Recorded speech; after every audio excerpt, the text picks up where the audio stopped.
svetovne prvake v spustu. Leta 1989 v kanuju Andrej Jelenc, istega leta v disciplini C2 Srečko Maslej in Andrej Grobiša, pa potem leta 2008 Lovro Leban v kajaku v sprintu, pa Sašo Taljat in Luka Božič v C2, leta 2010 v Sortuka dvakrat najboljša tako v klasiki in v sprintu, in pa lani Nejc Žnidarčič v Augsburgu v sprintu in sedaj brani naslov svetovnega prvaka. Dajmo sedaj, Nejc, odločno se je pognal po progi. Jošt, kaj praviš na ta začetek?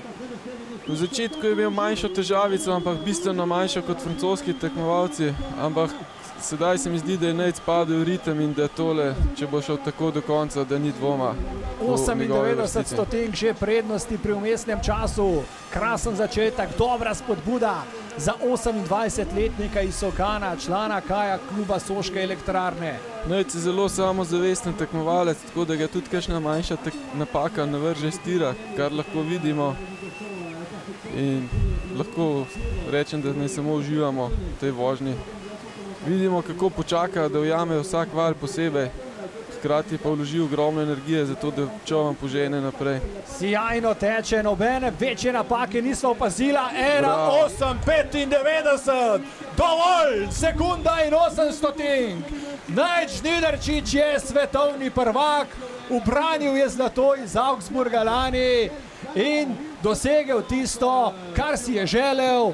Odnesel bo zlato medaljo, po katero je tudi prišel na to svetovno prvenstvo v osrčje francoskih Alp v Burg St. Moritz.